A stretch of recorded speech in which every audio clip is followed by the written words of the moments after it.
Setiap orang ingin bahagia. Islam tidak Islam, tua muda, laki perempuan ingin bahagia. Tapi tidak semua orang tahu rahasia bahagia. Ibu-ibu dari Purbalingga ingin bahagia. Purbalingga. Apa bedanya dengan Purbalingga? Oh ya, bedanya Purbalingga itu huruf A, Purbalingga huruf O. Satu di Jawa Tengah, satu di. Tapi menurut saya sama orang Purbalingga dengan Purbalingga. Sama atau tidak? Sama-sama orang Indonesia, sama-sama ciptaan, sama-sama banyak dosa. Baik adik-adik santri, dan akan terus mengingatkan ini. Kunci bahagia itu hanya dua dalam hidup ini. Apa Bu? Ayo, ibu kelihatannya udah lama di dunia. Apa kunci bahagia? Ayo, pasti udah tahu, hanya rendah hati ya. Itulah cara menghibur diri. Kunci bahagia apa santri? Iman dan amal soleh. Ingat baik-baik. Kalau kurang bahagia artinya apa? Kurang iman dan kurang amal soleh. Jadi kalau ingin bahagia langsung bukan ingat harta, bukan ingat gelar, bukan ingat bisnis, bukan ingat pasangan hidup yang cakep, bukan ingat popularitas. Kalau ingin bahagia langsung ingat iman, amal soleh. Harus makin kuat iman, makin tenang.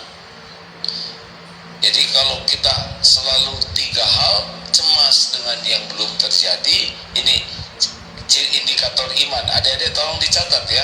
Orang yang imannya kurang, dia ada iman tapi kurang. Nah kalau kurang iman, cirinya selalu cemas dengan yang belum terjadi untuk duniawi ini. Kalau cemas untuk akhirat itu baik. Tapi kalau cemas tentang duniawi, tentang pekerjaan, tentang jodoh, tentang kesehatan, pokoknya udah dunia cemas, udah cirinya tuh kurang iman. Yang kedua, kecewa, sedih, menyesal dengan yang lalu.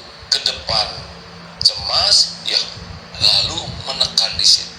Sering sakit hati, dendam, marah oleh yang sudah terjadi. Ke depan cemas, yang lalu membelenggu, dan yang sekarang capek. Jadi yang di jalan itu capek. Kenapa? Karena enggak ikhlas. Menjalaninya itu ingin dinilai orang, ingin dipuji, ingin dihargai, ingin dihormati. Jadi semua kesibukannya itu hanya berharap penilaian makhluk. Itulah yang membuat tidak bahagia. Ke depan cemas, ke belakang kecewa, sedih, menyesal, sakit hati. Yang sekarang capek. Kenapa capek? Capek itu karena berharap dari makhluk. Makanya orang-orang yang sangat senang sekali dipuji itu susah bahagia.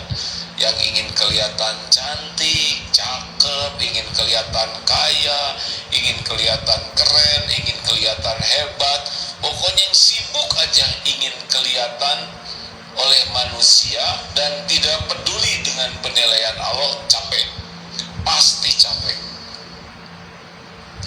Capek tuh karena tidak ikhlas. Nah jadi kalau orang yang kuat iman bagaimana? Ingat ke depan. Surat apa? At-Taubah ayat 51. Qul la yusibana illa ma kataballahu lana huwa maulana wa 'alallahi falyatawakkalul mu'minun. Katakanlah, sekali-kali tidak akan menimpa kepada kami kecuali apa yang ditetapkan Allah untuk kami. Dialah Allah maula kami, pelindung kami, dan kepada kepadanya lah orang-orang yang beriman, bertawakal. Jadi kalau ingat masa depan, yakin ada Allah yang menguasai masa depan kita. Jadi bagaimana menghadapi masa depan? Sekarang kuncinya, niatnya selalu baik, ikhtiarnya maksimal, doanya optimal, dan pasrahkan ke Allah dengan tawakal. Berprasangka baik kepada Allah. Ana inda dzanni abdi bi, aku sesuai dengan prasangka hambaku. Berprasangka baik. Ini mahasiswa, ada mahasiswa ya? Oh bukan, ya sudahlah, terserah adik aja, kita tidak usah bertengkar ya. Gimana katanya nanti masa depan guru, dokter, pengacara sudah digantikan oleh AI, artificial intelligence.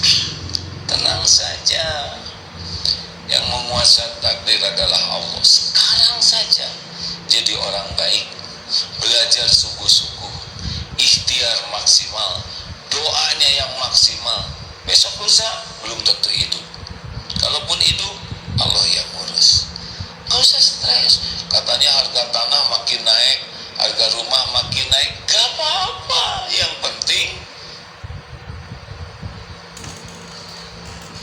penting apa?